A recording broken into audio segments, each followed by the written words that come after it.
얻고 사역을 해야 되는데 신학생들의 그런 어떤 고충이 여기에 나와 있습니다.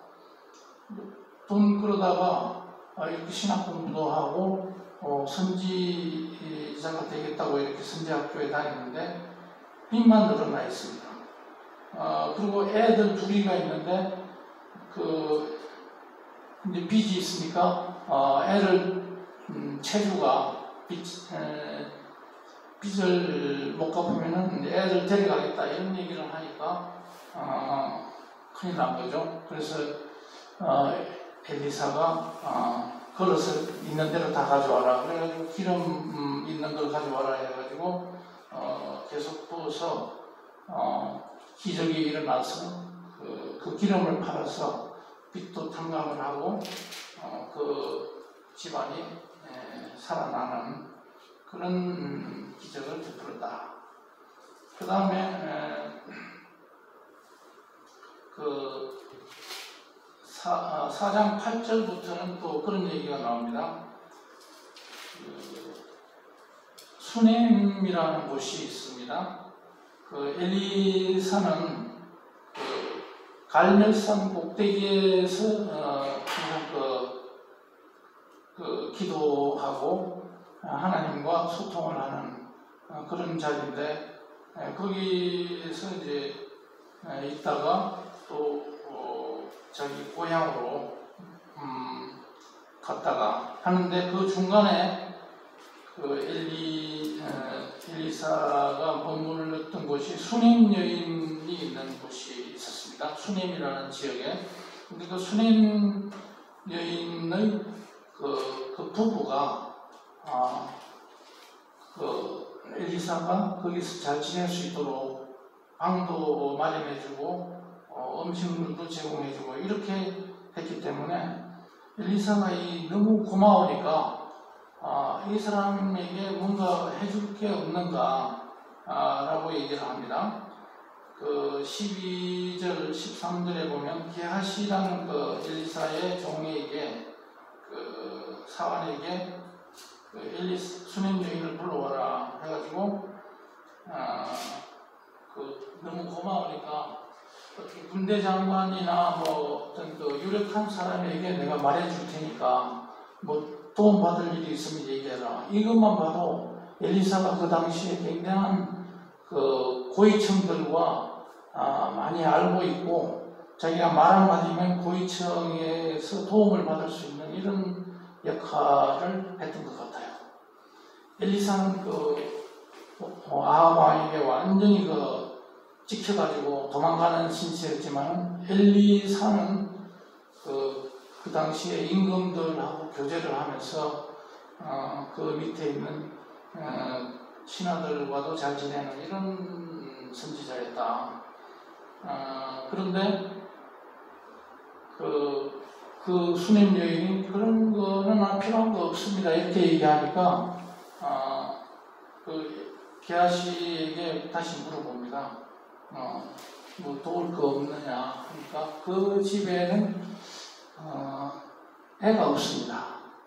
이스라엘의 그 땅에 그때는 애가 없으면 굉장히 힘들게 살아가는 그런 집안이 되는데 수넴 여인이 귀부인이라고 부릅니다. 굉장히 그냥 낮은 신분은 아닌 것 같은데 그래서 애가 없으니까 애를 생기게 해주겠다 이렇게 하니까 그것을 믿지를 않습니다. 그런데 1년 후에 애가 태어나서 정말 재롱을 부리고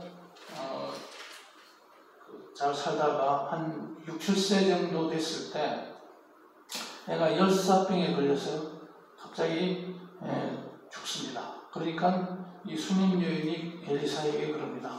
내가 당신에게 원한 것도 없는데 괜히 애 하나 주고 또 나한테 이렇게 슬픔을 또 가져다 주느냐. 그러니까 그러면서 막 그냥 이제 갈멜산에 뛰어가가지고 그 얘기를 그렇게 불평을 합니다.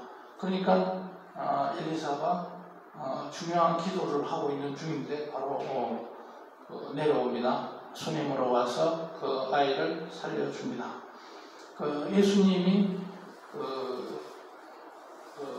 1세기 때 오셔가지고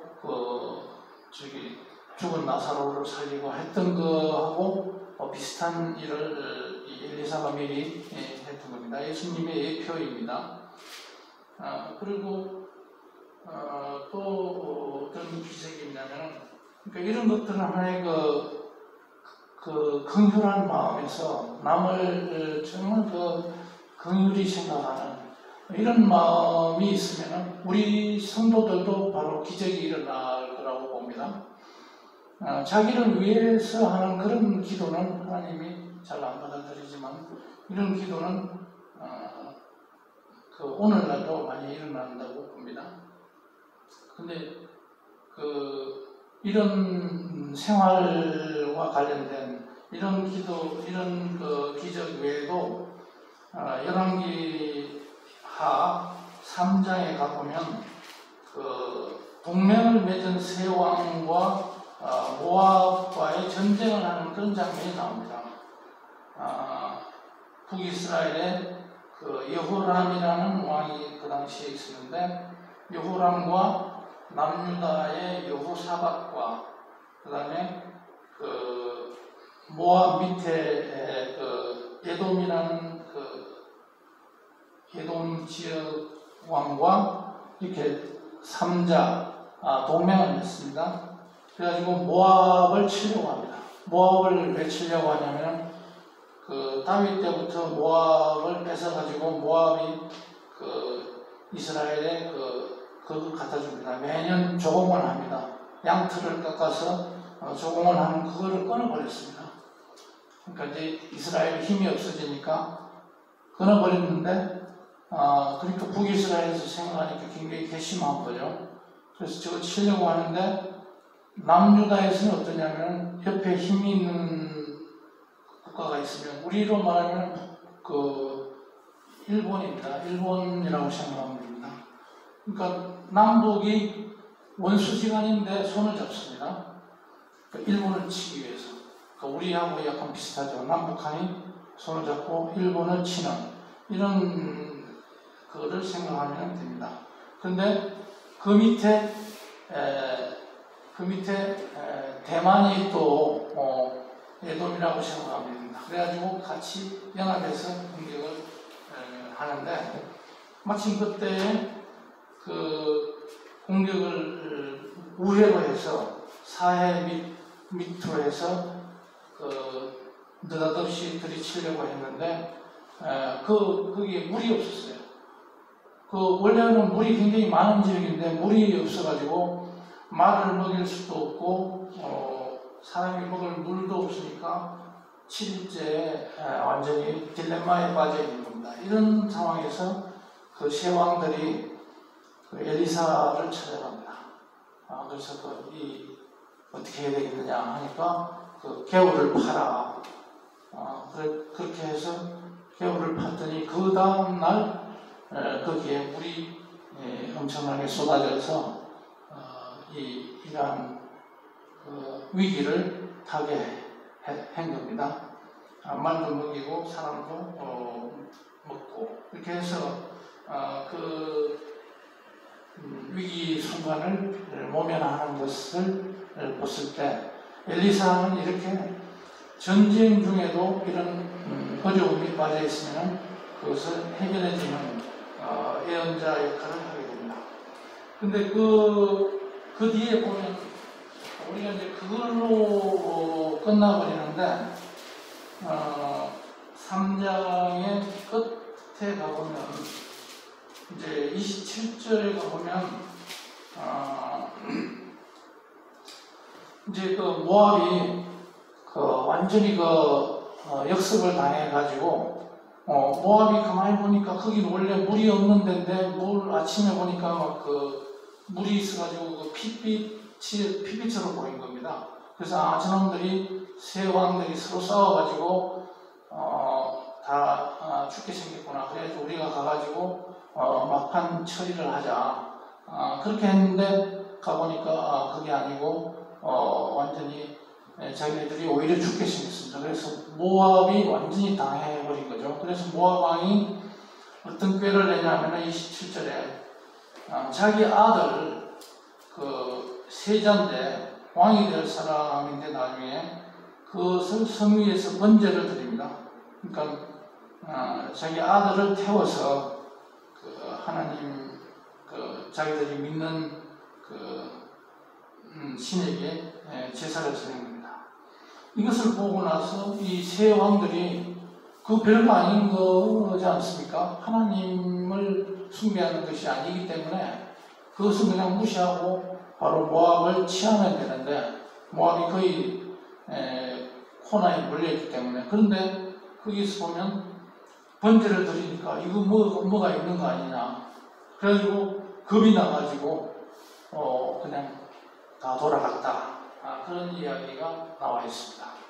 그래서 이 스토리가 이렇게 엘리사가 도와줬으면 이게 끝까지 승리해야 되는 그런 싸움인데도 불구하고 승리를 눈앞에 두고 그냥 물러가 버립니다. 그래서 사람들이 이게 성경 말씀이 정말 맞나 의심을 하게 되기까지 하고 그래서 역사적으로 거기 비석이 있어가지고 20세기 와가지고 그 비석이 나왔는데 보니까 모압이 이긴 걸로 나와 있더라는 겁니다. 그래서 성경 말씀이 맞다 하는 것이 나와 있는데 그래서 우리가 어떤 것을 도모하더라도 끝까지 하나님의 그 뜻에 맞나 안 맞나 그것을 우리는 항상 생각해야 되는 그런 것이다. 그래서 굉장히 많은 기적들이 많습니다만 여기까지 하고 거기서 교훈은 뭐냐면 우리가 살아갈 때 어려운 일이 있을 때 하나님께 먼저 상의를 해야 된다. 하나님께 상의하는 것은 바로 기도입니다. 기도하면서 내가 원하는 것을 무조건 달라고 하는 그런 기도가 아니라 하나님 내가 이런 일이 있습니다. 하나님 어떻게 해야 될지 지혜를 주십시오.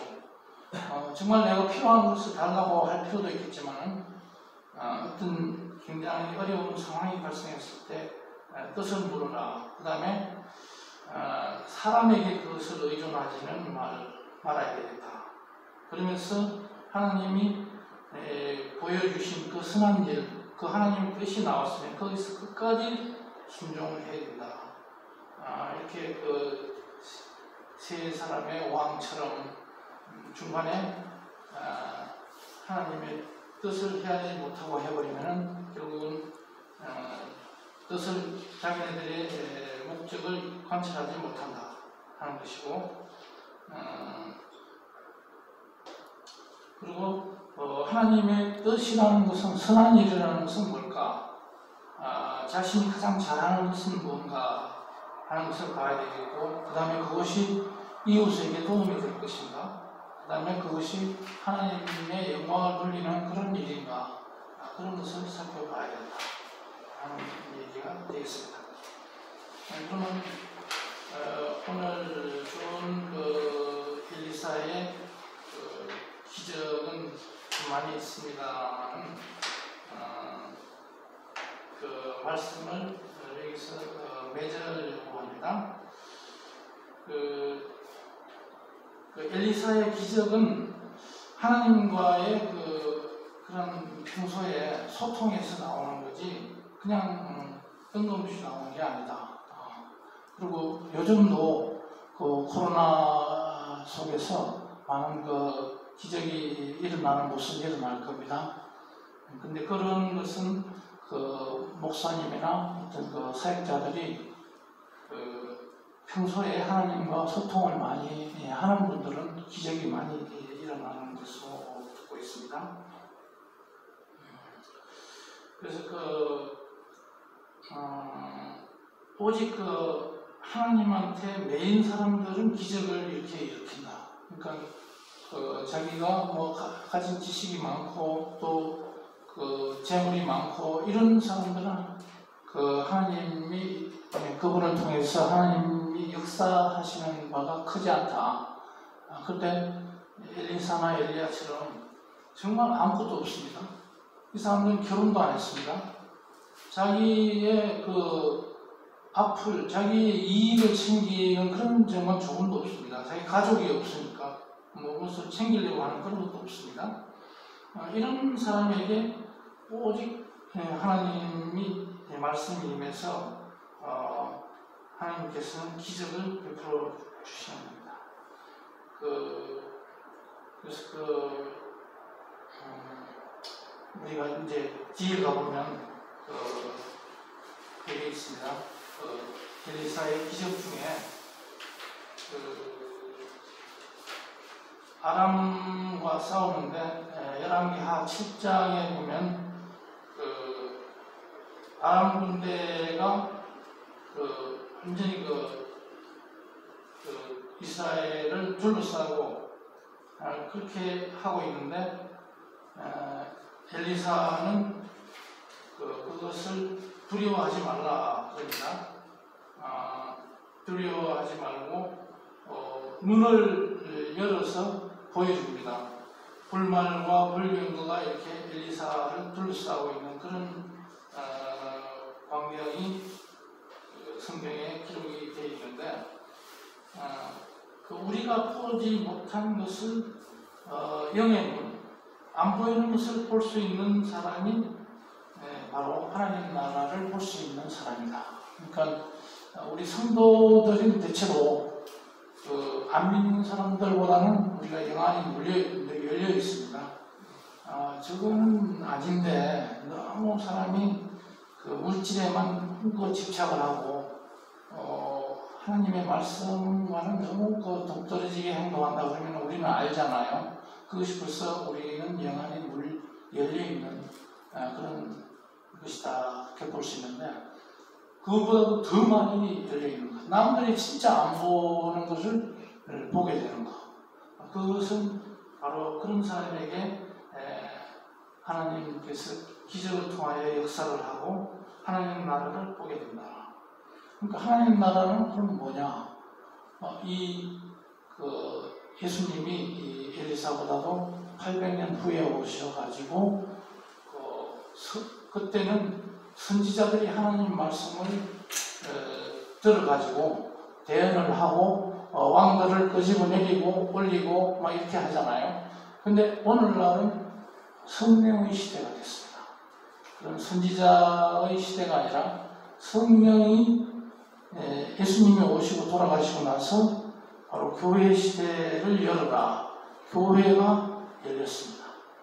그리고 이 교회가 바로 하나님 나라의 예표가 됩니다. 그래서 우리가 하나님 나라를 많이 얘기하는데 이 하나님 나라는 바로 교회다. 그러면 하나님 나라인 이 교회에 오면은 항상 아무런 걱정이 없어야 되는데 교회 와도 걱정은 여전하다. 그럴 수가 있습니다. 그런데 정말 믿음이 있는 분들은 교회에 와서는 그런 걱정은 일체 안 하는 그런 참 신도가 될 수가 있다. 왜냐? 안 보이는 것을 보는 영안이 열려있기 때문에 그런 분들에게는 세상의 이런 걱정, 근심, 죽음까지도 초월하는 그런 상황이 된다.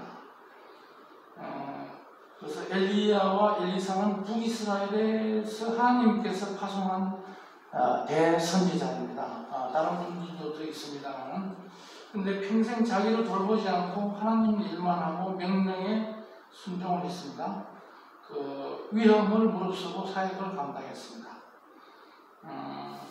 오늘 우리 교회에서 오늘날 우리는 성령 시대에 우리는 어떻게 살아야 됩니까? 예수님의 제자인 우리가 살아가는 우리의 하나의 모범이 되는 사람들입니다. 이 두 분들은 그래서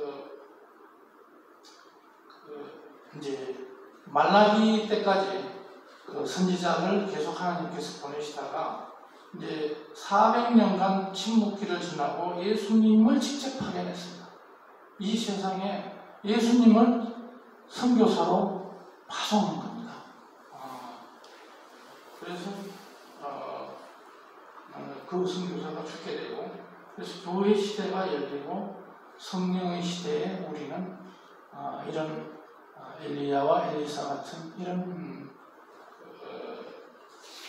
참 제자, 예수님의 제자, 그런 사람들이 되게 됐다. 그리고 기적에 대해서 한마디 하고 끝내겠습니다. 기적. 하나님의 기적의 의미라는 것은 개인의 구체적인 어려움과 슬픔을 외면하지 않았던 그 예수님과 엘리사, 이런 사람들에게, 이런 분들에게 그 하나님의 그 기적이 임했습니다. 그래서 그 기적을 가지고 왕들에게 경고를 하고 징계도 하고 또 어려운 사람을 살려내기도 하고 그랬습니다. 그 기적은 그 세상의 일반적인 그 법칙, 물리 법칙과는 물리학의 그런 법칙을 초월하고, 그래서 사람들이 안 믿고 도끼가 뭐 이렇게 떠오르고 해도 그것은 안 믿는 거죠. 하나님은 그런데 하나님의 법칙은 그런 것을 초월한다는 겁니다.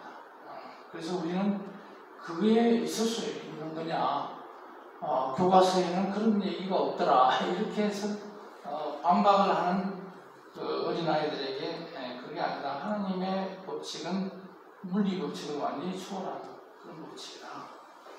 그리고 하나님의 기적은 사람을 불쌍히 여기는 그런 긍휼한 마음이 거기에 깔려있기 때문에 우리 성도들도 그런 마음을 가지고 살다가 보면 기적이 일어난다는 겁니다. 기적이. 뜻하지 않았던 그런 기적이 일어납니다. 그리고 우리나라 돈으로 돈 1,000원이면은 아프리카의 그 오지에 학생들 하루를, 몇천 명을 하루를 먹을 수 있는 그런 식량을 줄 수 있다 하는 그런 기적이 있습니다. 그 다음에 우리 성도들은 그래서 그 기적을 간구하면서 나에게 뭔가를 찾는 사람이기보다는 기적을 행하는, 하나님의 기적을 행하는 사람이 되자.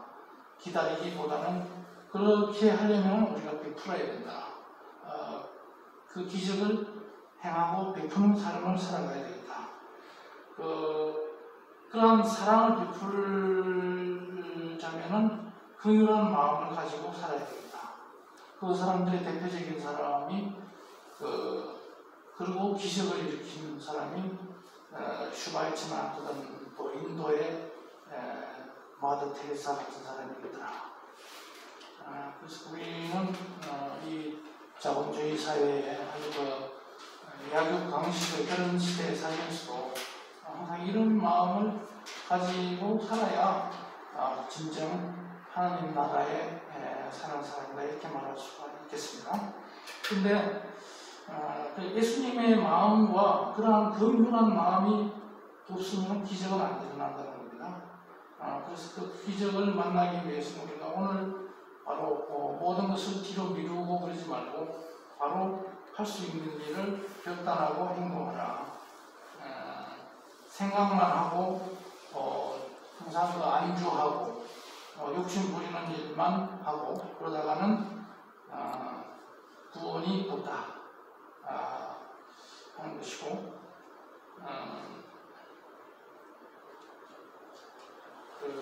오늘날 우리는 100세 시대에 살아가고 있습니다. 그러니까 정말 이것은 축복인지 뭔지 모르겠습니다.